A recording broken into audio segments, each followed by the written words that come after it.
hikmah kita dalam agama ini merupakan bagian dari kita menjalankan amanah yang Allah Subhanahu wa taala telah berikan kepada kita sekalian, sekaligus merupakan pembuktian dalam cinta kita kepada baginda kita Nabi besar Muhammad sallallahu alaihi wa ala alihi wa sahbihi wasallam. Dalam surat Fussilat ayat 33, Allah Subhanahu wa taala menyampaikan firman-Nya, A'udzu billahi minasyaitonir rajim. Wa man ahsanu qawlan mimman da'a ilallah wa 'amila shalihan wa qala innani minal muslimin. Kata Allah, wa man ahsanu qawlan, siapa orangnya yang lebih baik ucapannya. Artinya tak ada yang lebih baik ucapannya. Mimman da'a ilallah, daripada orang yang mengajak orang menuju Allah. Tak ada sesiapapun yang ucapannya lebih baik daripada orang yang mengajak orang kepada Allah, daripada orang yang berdakwah kepada Allah Subhanahu wa taala. Dengan syarat wa amila salihah, dia sendiri melakukan amal kebaikan, amal saleh. Wa qala innani minal muslimin, dan dia berkata, sesungguhnya saya adalah termasuk di antara golongan umat Islam. Dalam ayat ini Allah menyampaikan bahwa tak ada yang ucapannya lebih berarti di sisi Allah daripada orang yang mengajak orang ke jalan Allah. Artinya, di saat kamu mendapatkan amanat untuk bisa mengajak orang ke jalan Allah, mengajarkan Islam kepada umat, kepada ummah, maka artinya kamu adalah seseorang yang Allah jadikan ucapanmu adalah ucapan yang terbaik, dalam artian profesimu adalah profesi yang terbaik, dalam artian pekerjaanmu adalah pekerjaan yang terbaik, aktivitasmu, kegiatanmu adalah kegiatan yang terbaik. Kalau kamu telah disampaikan Allah sebagai tak ada yang lebih baik daripada kamu, maka jangan pernah merasa iri atau ingin mengerjakan pekerjaan-pekerjaan yang lain. Saya dah bosan jadi ustazah, saya nak jadi chef aja.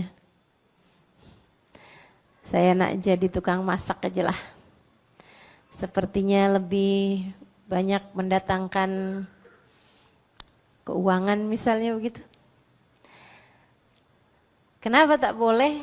Karena Allah telah menjadikanmu memiliki profesi terbaik, yang mana Allah Subhanahu wa taala menyampaikan tak ada yang lebih baik darimu. Tak ada yang lebih baik darimu. Ketika Allah jadikan kamu sebagai seseorang yang mengajak orang ke jalan Allah. Allah jadikan dirimu ustazah, Allah jadikan dirimu penggerak dakwah, Allah jadikan dirimu sebagai orang yang diberi amanat untuk mengajak hamba-hamba Allah ke jalan Allah Subhanahu wa taala. Bagaimana mungkin ada pekerjaan lain yang lebih baik daripada dakwah? Jika bahkan kepada manusia terbaik yang Allah Subhanahu wa taala turunkan di atas muka bumi ini, yaitu para nabi, Allah Subhanahu wa taala jadikan pekerjaan mereka adalah mengajak orang kepada Allah. Menurutmu para nabi ketika terutus di atas muka bumi ini Pekerjaan mereka apa? Profesi mereka apa? Kalau bukan mengajak orang kepada Allah. Innama bu'ithtu mu'allima. Kata Nabi Muhammad, aku diutus Allah sebagai seorang pengajar. Pengajar kebaikan. Itulah profesi Nabi kita Muhammad alaihissalam. Kamu telah diberi pekerjaan yang sama dengan pekerjaannya manusia paling mulia di atas muka bumi ini, yaitu bagindamu Nabi besar Muhammad sallallahu alaihi wasallam. Menurutmu, adakah pekerjaan lain yang lebih mulia daripada itu? Tentu tak ada, saudariku sekalian. Tentu saja tak ada. Maka fahami itu dulu, satu poin penting. Tak ada pekerjaan lebih mulia daripada dakwah ilallah. Kalau ada pekerjaan lain yang lebih mulia daripada itu, niscaya manusia terkasih yang ada di atas muka bumi ini dari para nabi-nabinya Allah akan diberi Allah pekerjaan yang seperti itu. Nyatanya semua nabi adalah pengajak, penyeru kepada kebaikan. Semua nabi adalah da'in ilallah, orang-orang yang mengajak manusia, mengajak ummah ke jalan Allah. Saudaraku sekalian yang saya muliakan, ini ditegaskan oleh Allah Subhanahu wa taala kepada baginda kita Nabi besar Muhammad. Dalam surat Yusuf ayat 108. Allah Subhanahu wa taala menyampaikan firman-Nya untuk baginda kita. Manusia paling terkasih di sisinya, Nabi kita Muhammad sallallahu alaihi wasallam. Allah berfirman, a'udzubillahi minasyaitonirrajim, qul hadhihi sabili ad'u ilallahi ala basiratin ana wa manittaba'ani. Kata Allah, qul, sampaikanlah kepada umatmu wahai Nabi Muhammad. Sampaikan. Hadhihi sabili, inilah jalanku. Sampaikan kepada umatmu, setiap generasi, hingga sampai kepada masa kita sekarang ini. Hadhihi sabili, kata Nabi Muhammad. Sampaikan, wahai Nabi Muhammad, inilah jalanku. Jalannya Nabi Muhammad. Apa itu? Ad'u ilallah. Saya mengajak umat menuju Allah. Inilah jalanku. Aku mengajak orang menuju Allah. Ala basiratin, dengan kebijaksanaan. Dengan penuh kebijaksanaan. Dengan penuh pandangan yang jernih, tanpa mengikuti hawa nafsu. Saya mengajak orang menuju Allah ala basiratin, dengan basirah. Basirah itu pandangan mata hati. Ana wa manittaba'ani. Ini mengajak orang kepada Allah dengan bijaksana tanpa mengikuti hawa nafsu. Ana, jalanku, wa manittaba'ani, dan orang-orang yang mengikutiku. Dan orang-orang yang mengikutiku. Ini adalah jalanku dan orang-orang yang mengikutiku. Yang mengikutiku. Dan di tahun 2024 ini, kamu dipilih Allah sebagai salah satunya. Dari atba' Rasulillah. Dari para pengikut Nabi besar Muhammad sallallahu alaihi wa ala alihi wa sahbihi wasallam. Betapa sebuah amanat yang sangat besar, luar biasa. Betapa sebuah pekerjaan yang sangat tinggi, luar biasa. Betapa sebuah perbuatan yang cukup untuk membuatmu di dunia dianggap sebagai pengikut Nabi Muhammad. Semoga di akhirat kamu pun juga termasuk di antara mereka yang mengikuti Nabi besar Muhammad sallallahu alaihi wasallam. Dengan jalan dakwah kita tempuh, kita sudah memenuhi persyaratan untuk bisa ada di belakang Nabi Muhammad. Dan ini adalah seindah-indah jalan. Dan ini adalah seindah-indah cara untuk bisa dekat dengan baginda Nabi besar Muhammad sallallahu alaihi wa ala alihi wa sahbihi wasallam.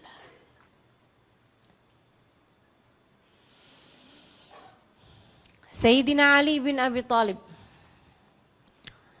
sepupu baginda kita Nabi Muhammad alaihissalam, pemuda tangguh, kuat badan, kuat akal.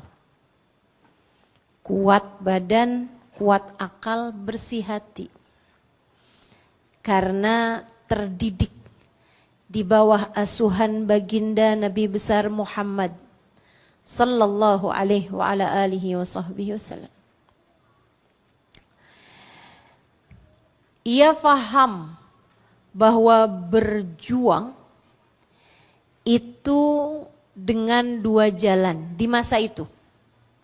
Jalan pedang atau jalan qalam.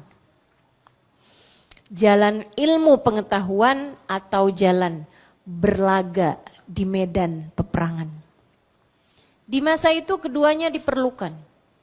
Sayyidina Ali pun giat berlatih hingga menjadikan beliau seorang petarung handal yang bahkan dapat mengalahkan Amr ibnul Wud, seorang petarung gladiator dari kota Mekah di saat peperangan Khandaq terjadi. Saudariku sekalian yang saya muliakan, Sayyidina Ali berpikir bahwa jalan itulah jalan terbaik untuk ditempuh dalam rangka menjadikan beliau sebagai orang-orang yang dipastikan dekat dengan Sayyiduna Muhammad sallallahu alaihi wasallam. Jalan paling tercinta di sisi Nabi Muhammad. Kita ingat bagaimana ketangguhan beliau saat di medan perang Khandaq. Itu sebelum perang ada perang tanding dulu. 1 lawan 1 gitu dari pasukan Islam ke pasukan kafir Quraisy. Dari arah pasukan kafir Quraisy majulah seseorang bernama Amr ibnul Wud dari atas kudanya. Maju ke depan menuju kepada pasukan Islam. Dia kemudian bilang, "Ana Amr ibnul Wud. Saya adalah Amr ibnul Wud. Siapa di antara kalian pasukan kafir, pasukan Islam, pasukan Muhammad yang akan bertarung melawan saya?" Tak ada suara dari pasukan umat Islam. Bukan karena mereka takut, tapi karena mereka tahu siapa lawannya. Dia adalah gladiator, seorang petarung yang bahkan tak pernah jatuh ke tanah. Dari kuatnya badan dia, macam raksasa gitu. Tinggi, besar, dan betul-betul kuat badannya. Nabi kemudian mengumumkan, siapa nih yang akan maju untuk mengalahkan Amr ibnul Wud. Tiba dari arah belakang, majulah satu orang, sampai keluar dari pasukan, berada di barisan terdepan. Nabi ketika lihatnya, Ali bin Abi Thalib, labbaik ya Rasulullah. Nabi mau memastikan kamu Ali maju ke depan nih mau mengalahkan Amr ibnul Wud atau mau bicara sesuatu, misalnya maaf Rasul saya nak ke belakang. Misalnya gitu. Saya nak ke tandas dulu atau apa gitu kan. Atau kepala saya pening Rasul saya mau pulang dulu gitu. Atau apa nih gitu. Kamu akan mengalahkan Amr ibnul Wud. Wahai Ali, labbaik ya Rasulullah. Nabi sampai mengatakan berulang, innahu Amr ibnul Wud ya Ali. Dia ini adalah Amr ibnul Wud wahai Ali. Dan Sayyidina Ali mengatakan, alastu ana Ali ibni Abi Thalib ya Rasulullah. Bukankah saya adalah Ali bin Abi Thalib wahai Rasul? Nabi pun tersenyum. Kemudian Sayyidina Ali mendekat, Nabi Muhammad memakaikan imamah kepada beliau. Kemudian berdoa, ya Allah telah kau ambil Hamzah dari sisiku di medan perang Uhud. Sisakanlah Ali hari ini wahai Allah. Saya jangan ambil juga gitu. Sayyidina Ali kemudian maju.